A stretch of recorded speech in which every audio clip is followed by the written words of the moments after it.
you're in the muck, you kind of stir up the muck.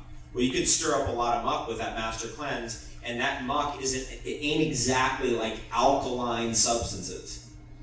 You know, it's not exactly like stirring up kale residues or something, right? Or lettuce residue. No, it's like really toxic, carcinogenic stuff that we've accumulated in our life, and we have to be very careful with cleansing. And one of the great neutralizers in cleansing is green superfoods, green powdered foods and vegetable juices. So what we really recommend when people do the master cleanse is, okay, you can do that, don't use maple syrup, put that out, put honey in, because honey has enzymes in it. Honey's the highest enzyme food in the world.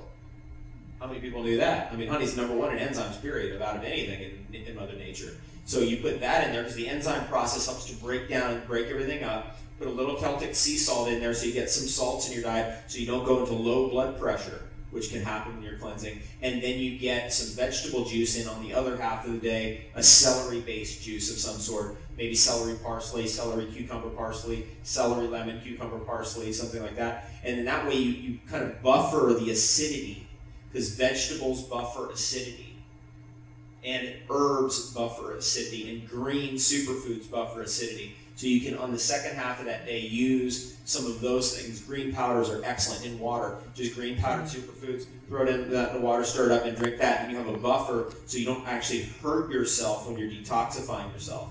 This is actually way more of a significant issue for our generation than previous generations because we're more toxic. We grew up already inside 3 Mile Island. You know, we're already right in the middle of the nuclear disasters that are going on. And so we gotta we gotta be much more careful. A friend of mine, I was talking to him from the UK, and he said, you know, I got an interesting observation I want to share with you. He's been a raw foodist ever since I met him 10 years ago.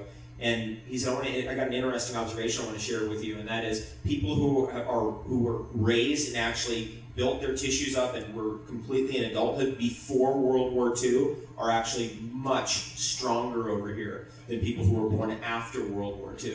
And he said, I've just been walking the streets, I've been noticing that.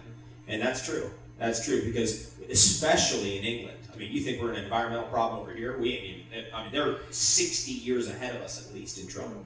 They are in serious trouble on many different fronts. No pure water, no forests left, no natural resources, nothing. We got it so good over here compared to them. And minerals in the soil, oh, they've been depleted out of minerals for 70 years, 80 years. It's been gone that long. I mean, at least here it's kind of like, well, you know, it's still pretty good, isn't it? It is really good over here compared to anywhere in the world. We are so lucky. And now it's like, okay, now we got to take advantage of it. We got to take advantage of it, or else it's going to pass us by.